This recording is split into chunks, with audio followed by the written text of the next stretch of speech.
Hi, welcome to Cloudberry Hollow. Today we're doing part 2 of our 3-part series. Today we'll be covering our graveyard and our pumpkins and our cauldron. So come on by and let's get started.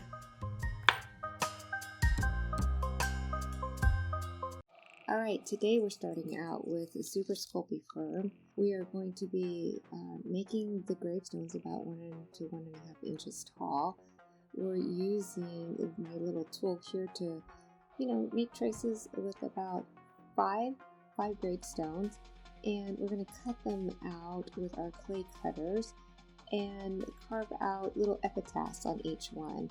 I'm going to make little skulls on a couple of them and finish carving out the skulls with my clay stylus.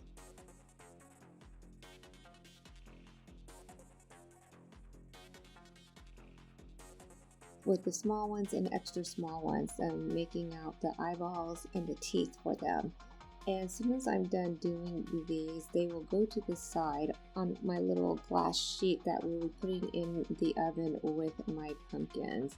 And here you'll see that this little guy is a little bit unique because a little piece of him broke off. Next to creating the pumpkins. With the pumpkins, I use my extra orange primo clay, and I'm going to make about 4 pumpkins, I believe. And here I just rolling them out into different sizes, and I'm putting little holes on the top where the stems are going to go. I'm squishing them a little bit down so they're a little bit flat on the top. Then I'm taking my little dental tool and I'm making little light lines and putting them across to mimic the little ridges on pumpkins. When I'm done doing that, I will go back around the pumpkins and I will go ahead and make all of the ridges deeper and give them a little bit more character so they will look a little bit more realistic as such. Then after that, I will make faces on a couple of pumpkins to make them a little bit more unique. Here you see me putting a little face on them. Since they're so small, I won't be making full jack-o'-lantern faces. I will just putting more of little indentions on them. Here, this little guy will have a spooky little face. And just making sure his mouth is wide enough. And the second little pumpkin I have, I'll be using a small ball stylus. Didn't want that one, I want that one.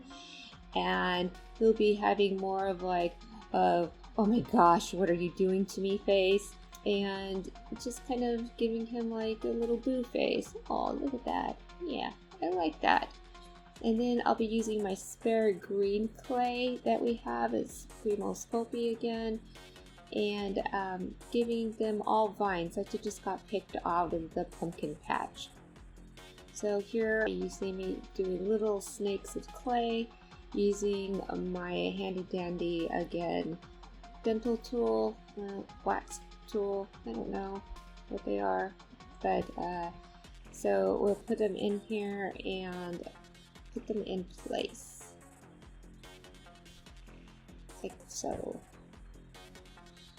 And what I do here is for those smaller vines, I will go and I'll roll them up so they roll up on each other, making nice little curlicues like you see there.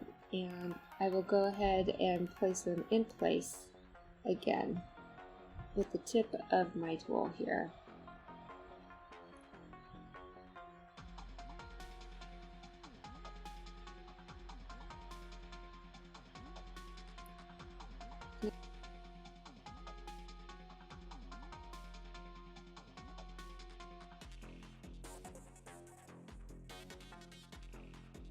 I will go ahead and repeat the process on all of my pumpkins. This little guy gets a thicker stem.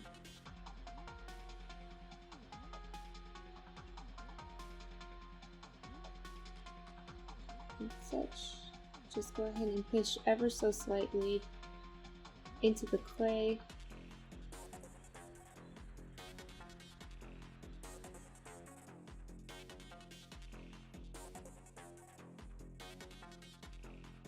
And place that one in there. Oops. There we go. Stick. And I am actually placing them on a piece of glass next to the gravestones. If you're wondering what I'm doing in there. They will all get baked together in my lab oven. All these clay pieces will be baked in accordance to the manufacturer's instructions. And I will bake all these pieces for approximately 20 minutes at 275 degrees.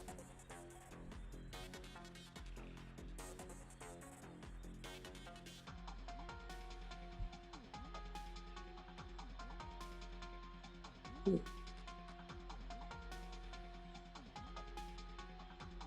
And if you see on each one of these pumpkins, all the ridges are a little bit different, and all the details are a little bit different, giving each one of them a little different type of characteristic, because nobody wants all the same exact pumpkins. If you find that your stems are a little bit fragile, you can always reinforce them with Bacon Bond.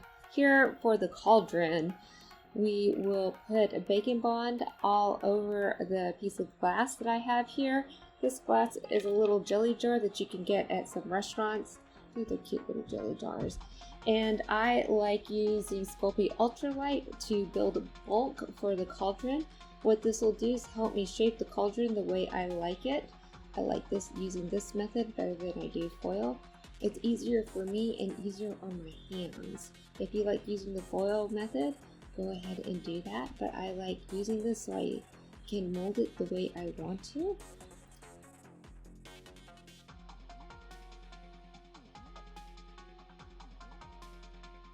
I will also use a piece of foil because it started sticking to my glass. And here I go. Look at those hands go. Go, go, go. I will also be using Super Sculpey in different stages. And I like putting it to where I can also get the ridge on the top to the way I want it. Right there. Isn't that pretty? And I will fold the Super Sculpey inside the top so I can get a little bit on the inside of the glass jar. And then walking the stone path. Ooh. If you remember in the first series, I told you I wanted stone walkways going up into my little guy. Here I just have foil stones, and I'm covering it again with some Super Sculpey. Smash it in there. Yes, I'm smashing it in there so they form perfectly into my little house there. And then I'm texturing each stone with the side of my wood because it's there, and why not use what you have to texture?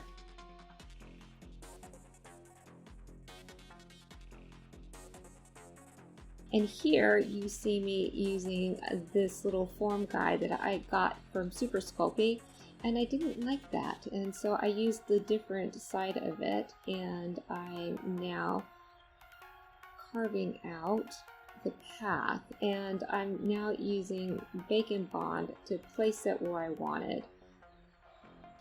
So from here I'm going to go and outline all of that, and then I will put this, and yes, the wood can go in the oven. I will place this and all of the pieces that I made into the oven and bake them all at 275 degrees for 20 minutes. Now, this will be the beginning of the scenery for my Halloween scene.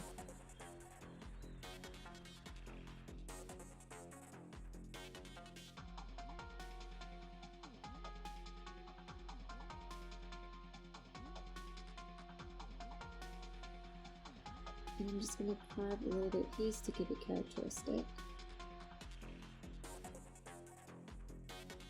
And take that out.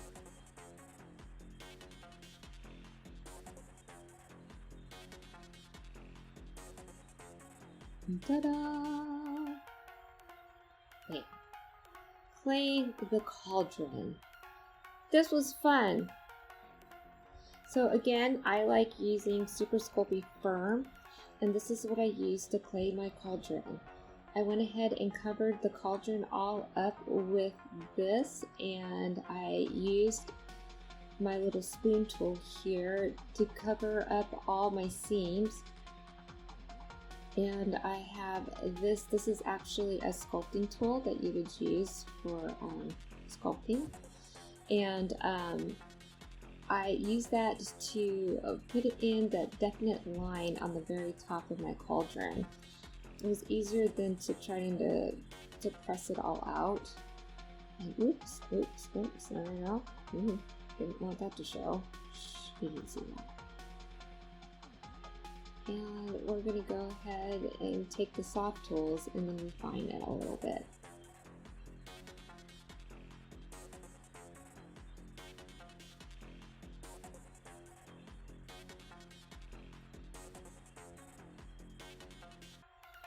Now for the cauldron's going to look a little bit beat up, and so because it's a very well used cauldron. And so I have this spoon tool here. I'm mending up all my seams if there's any seams left over, and my hand's in the way. I'm gonna work on that, and I'm just looking at it, and I'm placing some bacon bond on the inside of it and adding some firm on the inside, because I am going to end up painting some of the inside, but I do want it to look beat up on the top a little bit. So I'm adding the baking bond to the top, and I'm trying to see if everything looks good to go. Looks like a cauldron. Rolling out the sides. I thought that looks great, but I don't like it. So I decided I wanted to add some feet. What was I doing here? At the time I didn't know, so I was trying to make the feet as even as possible, and that's what I did. So I was going to stick them all on the floor. All these feet were they used to be about a 1/4 inch, and then I decided to roll them out because I wanted them longer. They were too short for me. And I put 4 feet on each one of them, and then I made the bottoms a little bit tapered on the bottom, and then I stuck them on. And that still wasn't good enough for me, so I did that. I was like, oh, I was going to put a little bit dots on the bottom, and I just thought, no, don't like it. So I tapered the bottom, and I proceeded to do on all 4 sides. And I decided I didn't like them just like that, because it looked a little bit plain to me. And by the time I was done with this, I decided I was going to add texture. And we'll finish this up first. Oh, texture. Let's add some texture. This looks good. I'm going to add some texture. Oh, here we go. Here's a brush. I'll add some texture with my little brush tool. Looks good. And then I'm going to add some texture with my spoon tool. And I still didn't like it. So I thought, let's add some skulls. So here we're going to start adding skulls. I'm a little bit ahead of myself, but I'm adding some skulls for the top. I didn't like it in the middle, so I'm going to go ahead and add some skulls. Each skull is made with 2 pieces of clay, except for one. One's made with 1 piece of clay because it's missing his jaw. So we're going to put one on the top, and the other piece of clay is going to go on the bottom for the jaw. And again, I'll be using my stylus. Each skull, they all have their own personalities. They all come from a different place and time. That's where my brain was going. I make all of this stuff as I go, because usually I don't know what I'm doing when I'm doing this. I'm just kind of like, oh, that sounds good. And so that's what I did. And as you can see, I'm just kind of like just plastering these on. I'm like, oh, this looks good. I don't want to jaw on you. Sorry, dude, you don't get one. So I'm going to go ahead and use my tiny ball stylus and give everybody a little nose, little teeth. One guy in here will have a little hole in his head. Another guy, you know, we'll see. One guy has his little eyeballs are a little bit elongated, and one jaw is really fat. So I just want everybody to be unique. You know, whoever's using this cauldron, equal opportunity employer. There we go.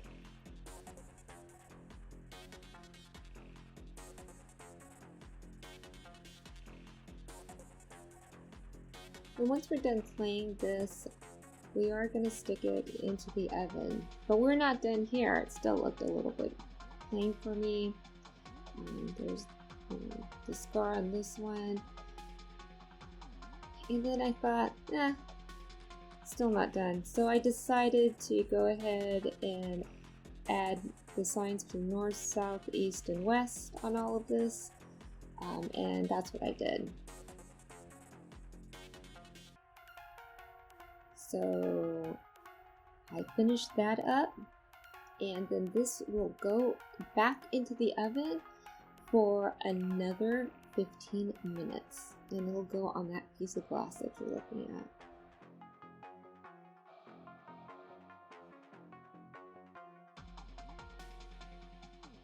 And then we're going to start painting the smaller accessories. So here you see me, I'm using gouache paints to paint the pumpkins. I created a nice orange to complement the orange that the pumpkins already have. I used a primary red, a primary yellow, and I also added a yellow oxide to that.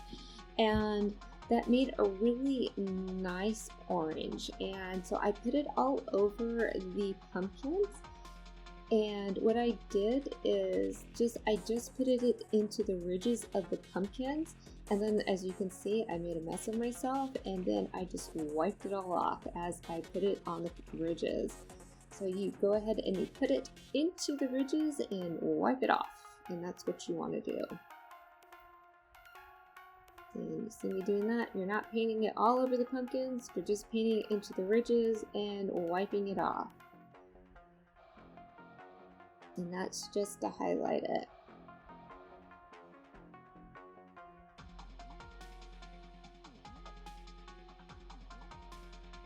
And you're also making it watered down. That's why you see me putting it down in there. So what you saw me do there is I went ahead and added the burnt sienna, and I put that into the orange. So I added it on the side, and I made more of a wash from here. And I put it into the face of the pumpkin and to the tops, and I made it more watery, so that's more of a wash. And then again, I use my fingers, because that's the way I roll. For the gravestones, I made kind of like almost like a dirty white, and I mixed the titanium white with a smidge of black. It's called Mars Black. And I use a tiny bit of the yellow oxide, and I mix that all together to make that. And then I put some emerald green with some Mars Black, and I wanted this mossy color.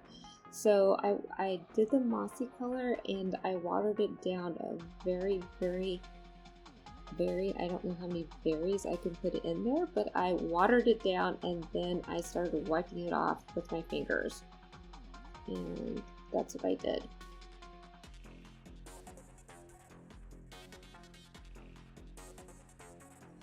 I also had a side of yellow oxide there, just in case I wanted it to look a little bit more dull.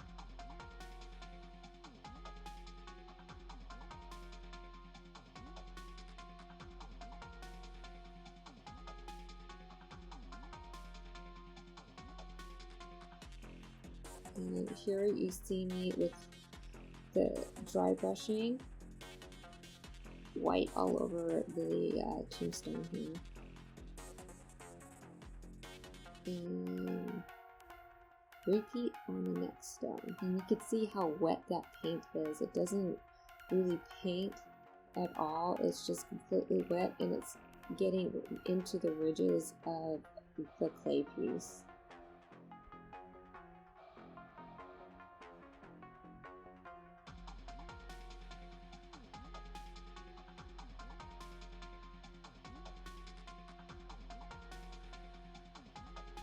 And if it's too wet, that's why you're seeing me putting the paper towel on there. So on this last clay piece, I put a nice white wash all over it, and I'm highlighting the little skull piece with black. And there he goes. I'm putting him off to the side, and I'm done. Cauldron, final paint. Ta-da! Here I have black, and this is Mars black that I used, and I painted the entire thing black. And I made a rust, very pretty rust color, and we are dry painting rust all over this. None of this is a wash, this is all dry painted on.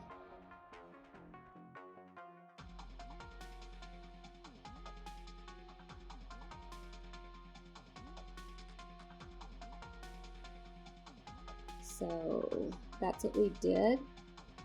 And we want to dry paint especially the little skulls, because we want the skulls to pop. Anywhere there's a crease where you think that water or any type of liquid would hold on to, that's where you kind of want to put the rust in there. So, and then I went ahead and took the